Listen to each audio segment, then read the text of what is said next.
Chers téléspectateurs, bonjour à tous. Je suis Bassam et voici le professeur Wang. La dernière fois, nous avons appris des mouvements difficiles, mais je me suis beaucoup entraîné et je les maîtrise bien. Professeur, aujourd'hui nous allons apprendre de nouveaux mouvements? Oui. Alors commençons. Avant d'apprendre de nouveaux mouvements, revoyons tout d'abord les mouvements de la leçon précédente.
Et voici maintenant un aperçu des enchaînements que nous allons voir aujourd'hui.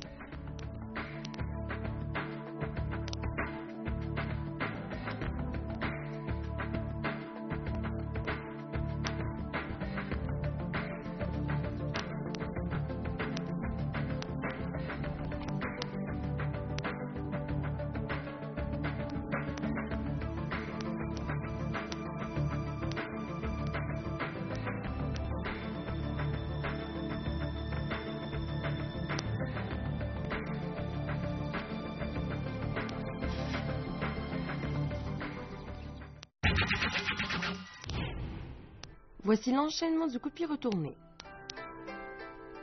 On avance le pied droit. Ensuite, on fouette vers le haut en position de saisie sous l'aisselle. On fait un moulinet latéral vertical et blocage sous le bras en frappant dans la paume gauche. Le pied droit se pose ensuite devant, la pointe vers l'intérieur et le corps pivote sur lui-même vers la droite. La main gauche se pose dans le creux de l'épaule droite et on enchaîne avec un coup de pied retourné de la jambe droite. Refaites-le avec moi.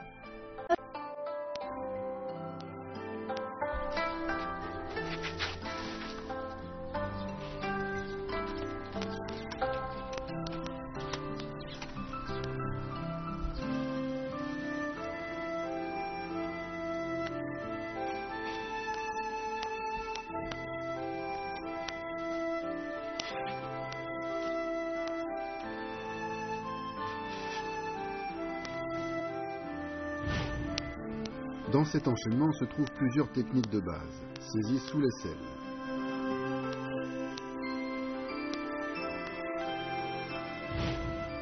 Moulinets latéraux alternés.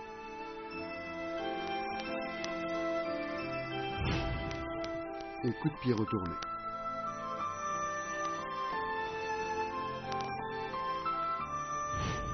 Refaisons-le encore une fois.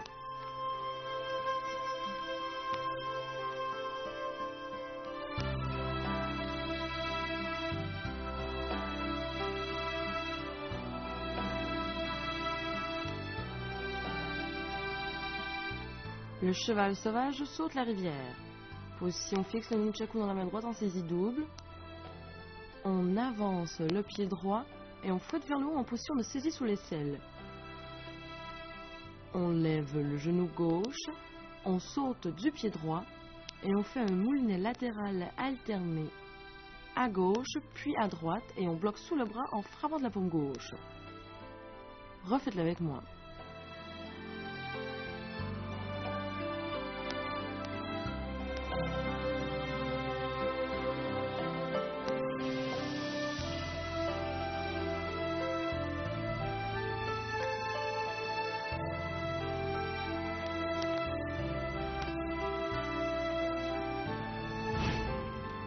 Dans cet enchaînement, on retrouve les mouvements de base suivants.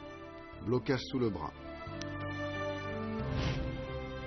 Saisie sous l'aisselle.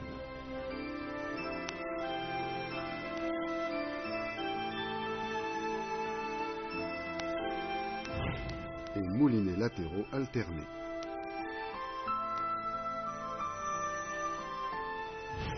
Regardons faire le professeur.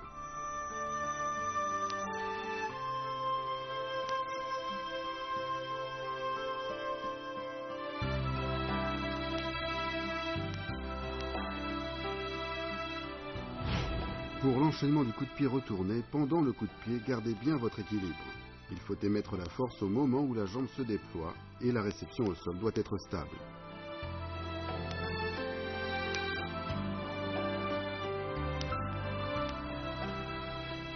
Pour le cheval sauvage saute la rivière, les mains et les jambes doivent être synchronisées et l'émission de la force doit être précise.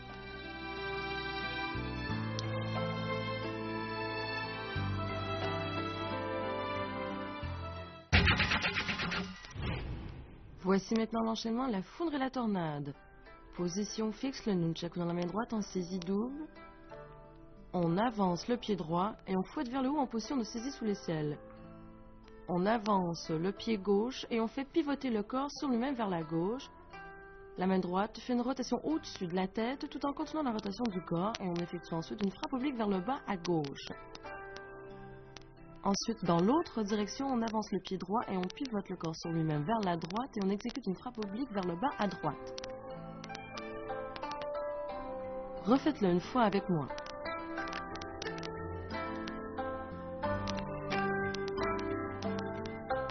Regardez bien les mouvements du professeur.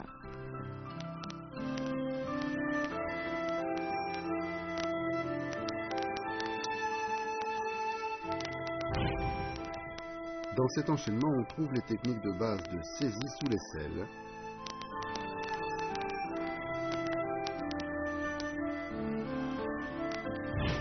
et de rotation au-dessus de la tête et frappe oblique. Regardez le professeur faire.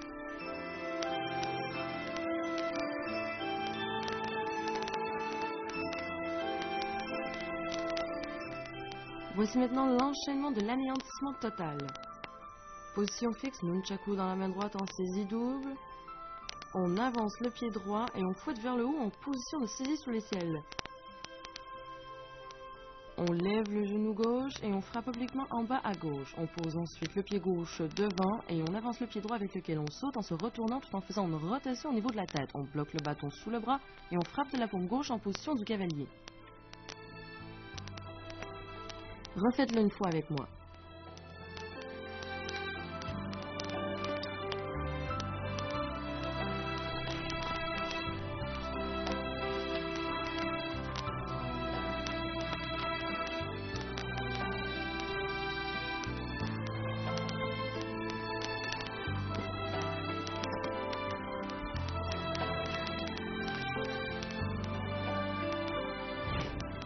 Dans cet enchaînement, on trouve les techniques de base de rotation à plat, balayage sauté et retournement,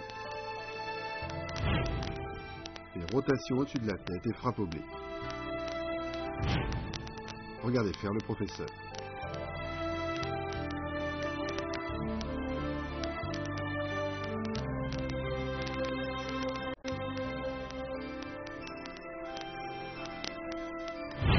Pour la foudre et la tornade, les mouvements doivent être enchaînés. Les mouvements du bâton et du corps doivent être synchronisés. Lors de la frappe oblique vers le bas, il faut frapper avec rapidité. Le corps est légèrement tourné vers la droite. Pour l'anéantissement total, lors de la frappe vers le bas, l'émission de la force doit être précise. On fait un pas et on saute en tournant, tout en balayant autour de soi de façon synchronisée. Le corps imprime la force au bras et la force est amenée jusqu'à l'extrémité du bâton. Professeur, comment entretenir et protéger son nunchaku ? Eh bien, tout d'abord, il ne faut pas cogner d'objets durs avec son nunchaku pour éviter d'endommager les bâtons. Ensuite, après usage, il faut ranger son nunchaku dans un endroit sec et aéré pour éviter qu'il rouille ou que la corde en nylon soit humide. Enfin, si vous utilisez souvent votre nunchaku, vous pouvez huiler la chaîne afin qu'elle garde sa flexibilité.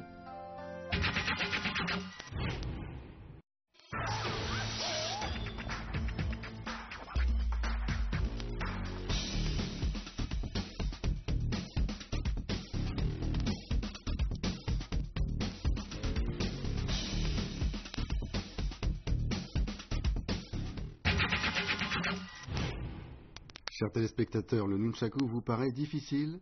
Ce n'est pas grave, nous allons nous entraîner ensemble.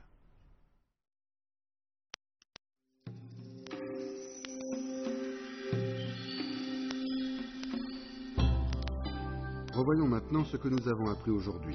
Enchaînement du coup de pied retourné.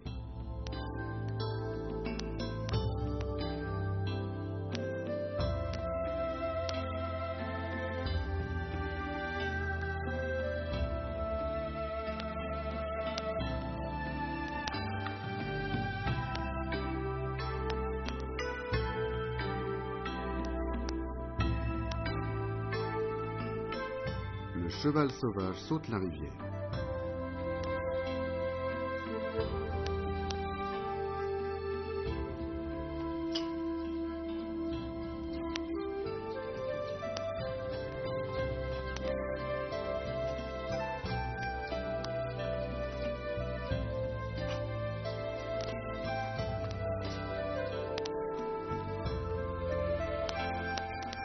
La foudre et la tornade.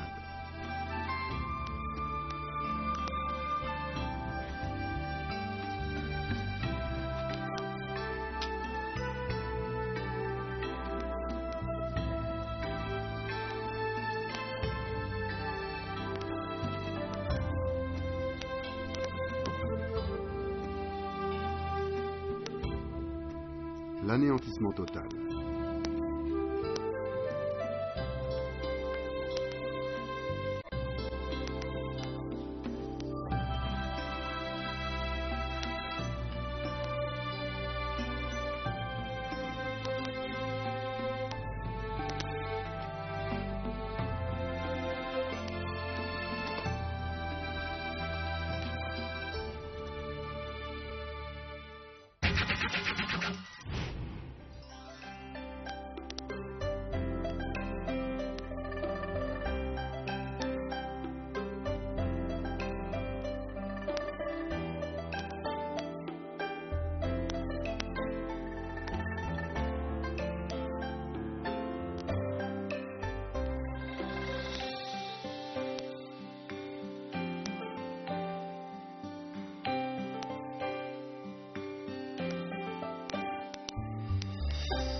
Chers téléspectateurs, vous avez bien appris toutes les techniques d'aujourd'hui?